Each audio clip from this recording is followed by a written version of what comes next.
Salut, moi c'est Perrine. Et moi, Nicolas. Il y a quelques mois, nous avons tout quitté pour aménager notre van et parcourir l'Europe. Aujourd'hui, nous sommes à l'étape des ouvertures. Je vous amène avec nous pour vous montrer de l'installation à l'utilisation. On a donc reçu de la part de chez H2R cette fenêtre Dometic S7P qui mesure 985 cm par 465, ce qui permet d'avoir une couverture assez grande sur notre bord latéral et c'est ce qu'on voulait vraiment pour avoir un maximum de lumière. C'est une fenêtre qui a un profilé en aluminium, ce qui permet d'avoir une bonne longévité. Elle est en double vitrage de type acrylique et en plus elle est matifiante. Et ça c'est vraiment top. Elle a une légère incurvation qui va s'adapter parfaitement à notre camion qui est un Fiat Ducato mais également à un Peugeot Boxer ou un Citroën Jumper. Et en plus, je vous le dis, elle est très simple d'installation, on vous montre ça juste après. On a tracé, donc on a fait un patron.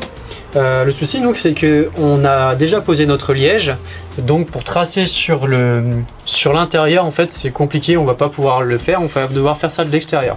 Donc du coup comme on a percé au centre de la tôle, de l'autre côté, on est forcément sûr que si on prend notre patron et qu'on vient le placer là, on est sûr qu'en découpant l'autre côté il sera parfait. Nickel.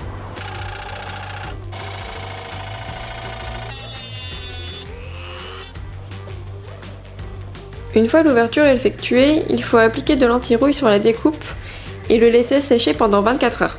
Et voilà ce que ça donne, fenêtre semi-posée. Donc là on est rendu à l'étape où en fait on est en train de la fixer à l'intérieur avec le cadre en bois. Donc on l'a scotché ici pour la maintenir pour éviter qu'elle bascule sur l'avant. Et on a scotché en fait toute la partie de la fenêtre juste ici et également la carrosserie de façon à venir appliquer le Sika. Donc on a choisi la référence 522, donc qui est un Sika en fait qui est fait pour les aérateurs, lanterneaux, les traversées de parois. Donc il est pour l'étanchéité de la fenêtre.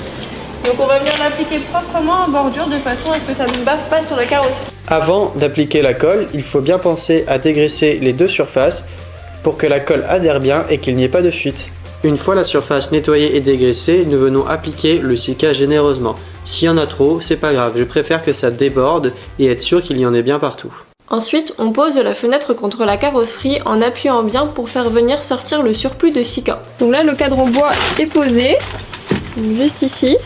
Donc on va venir le mettre en contrainte en fait avec des vis et des petites plateformes en fait en métal qui viennent mettre la vis contre la paroi pour serrer au mieux ce cadre et ainsi que la vitre soit bien fixée. Voici un peu ce que ça donne de l'intérieur. Donc on voit cette fenêtre qui a 3 points d'ancrage, deux sur les côtés et un au milieu.